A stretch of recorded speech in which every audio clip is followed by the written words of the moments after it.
Hello साथियों, नमस्कार।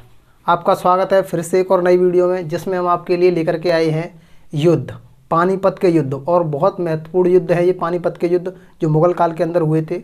जो पानीपत के युद्ध हैं, इन युद्धों के बारे में देखते हैं कि क्या है, कैसे हुए थे और कब हुए थे ये युद्ध। ठीक है साथियों, देखिए साथियों, जो पानीपत के जो युद्ध हैं, तो ये पहला जो युद्ध हुआ था, थोड़ा हम पानीपत से पहले भी देख लेते हैं। पहली बात तो ये देखिए कि पानीपत पड़ता कहाँ पर है, कि ये पानीपत की लोकेशन कहाँ पर है। ठीक है साथियों, जो पानीपत को आपको ये लोकेशन मिलेगी पानीपत की, तो हरियाणा के अंदर मिलेगी। कहाँ पर? हरियाणा के अंदर। आपको बता दूं कि हरियाणा के अंदर पानीपत से नीचे एक और शहर है जिसका नाम है सोनीपत। क्या है? सोनीपत। यानी कि मैं आपकी लोकेशन बताऊं तो ऐसे करके है, दिल्ली की लोकेशन ये है, ये हरियाणा है, इस साइड में यहाँ पर पड़ता है तुम्हारा सोनीपत, और इससे ऊपर पड़ता है आपका पानीपत। ठीक है साथियों, क्या पड़ता है? पानीपत। तो यही वो पानीपत है हरियाणा वाला, जहाँ पर पानीपत के युद्ध हुए थे। पानीपत के तीनों युद्ध हुए थे। तो हम देखते हैं पानीपत के प्रथम युद्ध के बारे में। पानीपत के प्रथम युद्ध के बारे में देखते हैं कि पानीपत का प्रथम युद्ध कब हुआ था। तो ये पानीपत का जो पहला वाला युद्ध हुआ था, वो हुआ था 21 अप्रैल 1526 को। क्या कहा मैंने? 21 अप्रैल 1526 को पानीपत का प्रथम युद्ध हुआ था। और ये किस किस के बीच में हुआ था? ये हुआ था इब्राहिम लोदी और थे बाबर। कौन थे? मुगल काल से थे बाबर। ठीक है साथियों, बाबर।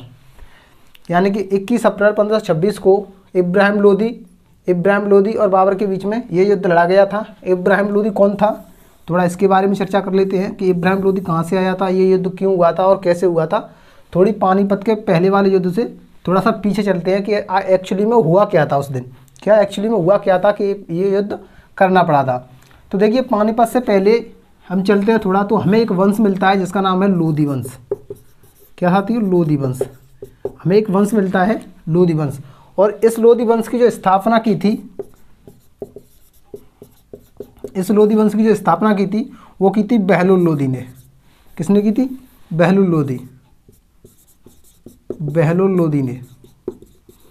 लोदी ने इसकी स्थापना की थी। और बहलोल लोदी के जो पुत्र थे वो थे सिकंदर लोदी। मैं आपको बता दूं, सिकंदर के नाम से आप कंफ्यूज मत हो जाना। ऑप्शन में सिकंदर महान भी दिया होगा आपको और सिकंदर लोदी भी दिया होगा आपको। तो ये सिकंदर लोदी जो लोदी वंश का शासक है, और वो सिकंदर महान चंद्रगुप्त मौर्य, घनानंद और चाणक्य। चले जाइए आप प्राचीन भारत के अंदर, वहाँ पर मिलता है आपको सिकंदर महान। ठीक है साथियों, जो घनानंद के समकालीन थे वो सिकंदर महान थे, जिन्होंने भारत पर आक्रमण किया था। और ये सिकंदर लोदी है जिन्होंने 1504 ईस्वी में आगरा की स्थापना की थी। किसकी? आगरा की। 1504 ईस्वी के अंदर आगरा की स्थापना की थी और इसी को अपनी राजधानी बनाया था। ठीक है साथियों, और इसी सिकंदर लोदी का पुत्र हुआ करता था इब्राहिम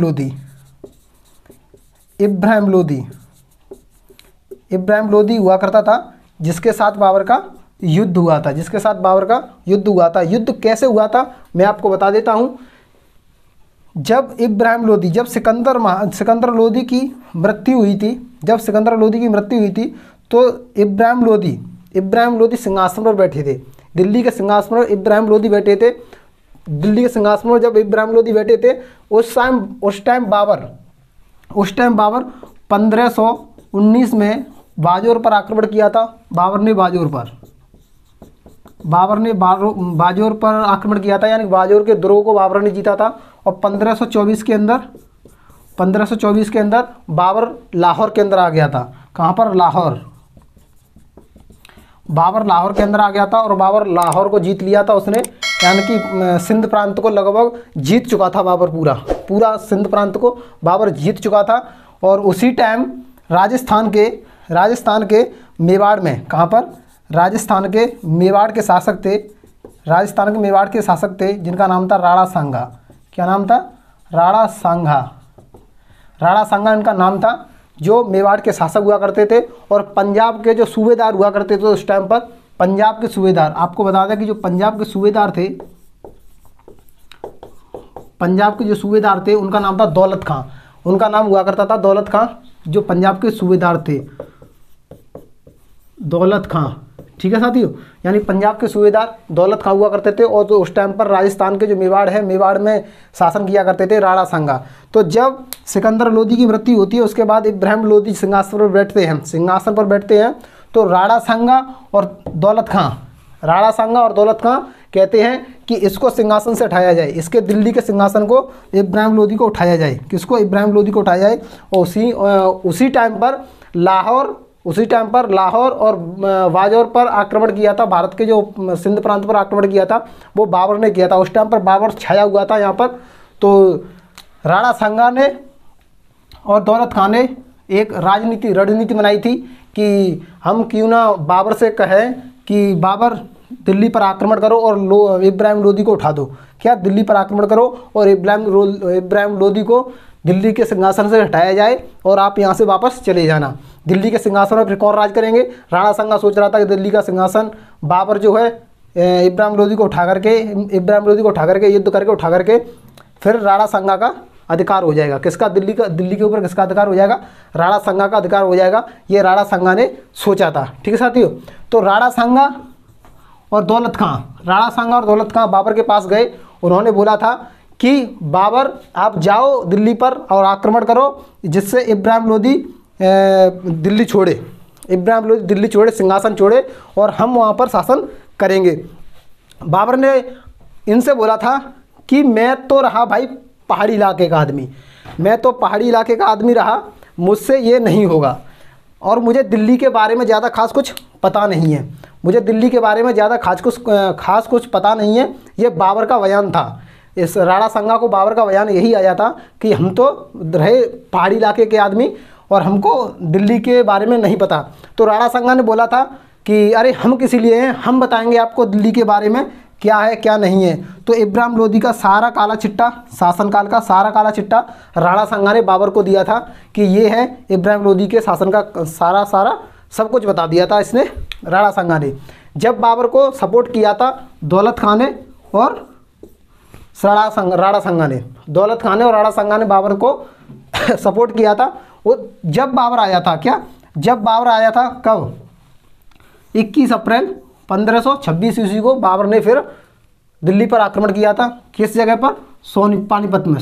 पानीपत के अंदर उन्होंने पहला युद्ध लड़ा था, जिसे पानीपत के युद्ध के नाम से जाना जाता है। तो हम इसको थोड़ा लिख लेते हैं, इसको साफ करके,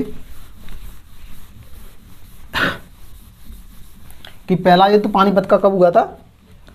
पहला युद्ध पानीपत का हुआ था 21 अप्रैल 1526 को। 21 अप्रैल 1526 को इब्राहिम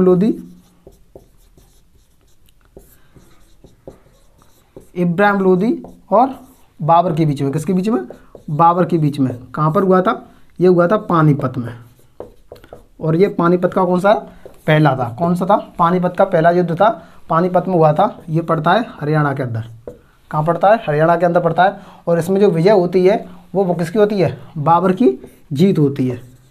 जीत किसकी होती है? बाबर की जीत होती है। और इब्राहिम लोदी को रणभूमि में इनकी मृत्यु हो जाती है। यानी बाबर इब्राहिम लोदी को रणभूमि में ही ख़त्म कर देता है।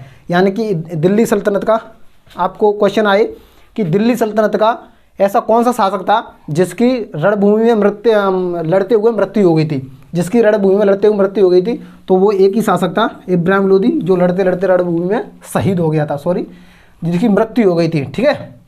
नेक्स्ट जो युद्ध आता है हमारा, हाँ, उसके बाद एक चीज़ है, जब बाबर ने युद्ध किया था और बाबर की जीत हो गई थी, तो बाबर ने क्या सोचा था कि मैं अब दिल्ली के सिंहासन को नहीं छोड़ूंगा। और इधर राणा सांगा क्या सोच रहा था? इधर राणा सांगा सोच रहा था कि इब्राहिम लोदी हार गया, इब्राहिम लोदी की मृत्यु हो गई, तो अब हमें दिल्ली का सिंहासन किसे मिलेगा? राणा सांगा को। ज़ाहिर सी बात है, क्या सोच रहा था राणा सांगा कि हमें मिलेगा और बाबर तो अपने वापस चला जाएगा। लेकिन ऐसा नहीं हुआ। बाबर ने तो अपना स्थापत्य दिल्ली को बना लिया था, दिल्ली में जमकर बैठ गया था और उसने सीधा बोल दिया था बाबर को। जब इसने पूछा था, बाबर ने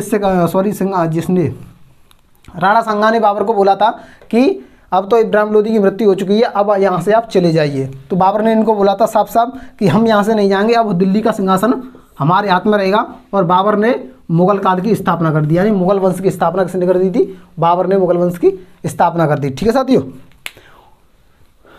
उस टाइम क्या हुआ था फिर उसके बाद ये हुआ था कि राणा सांगा इतना गुस्सा हो गए थे बाबर से, क्योंकि उन्होंने फिर उससे युद्ध भी लड़ा था। किससे? बाबर से युद्ध भी हुआ था, यानी कि बाबर और राणा सांगा के बीच में युद्ध हुआ था। फिर उसके बाद में बाबर और राणा सांगा के बीच में युद्ध हुआ था। ये युद्ध हुआ था 7 मार्च 1527 को। 7 मार्च 1527 को बाबर और राणा सांगा के बीच में युद्ध हुआ था, इसी चीज़ को लेकर के, क्योंकि राणा सांगा ने बोला था कि दिल्ली के सिंहासन से बाबर चला जाए, लेकिन बाबर दिल्ली के सिंहासन से नहीं गए थे। इसी बीच इन दोनों में युद्ध होता है और राणा सांगा की हार होती है और बाबर की जीत होती है। ठीक है साथियों, बाबर की जीत होती है। इसके बाद जो आता है वो आता है पानीपत का द्वितीय युद्ध। पानीपत का द्वितीय युद्ध आता है, जैसे हम देखते हैं कि पानीपत का द्वितीय युद्ध कैसे हुआ था। तो पानीपत का द्वितीय युद्ध कब हुआ था आपको बता दें, 5 नवंबर 1556 को। 5 नवंबर 1556 को पानीपत का द्वितीय युद्ध हुआ था। ठीक है साथियों, किस किस के बीच में हुआ था? ये हुआ था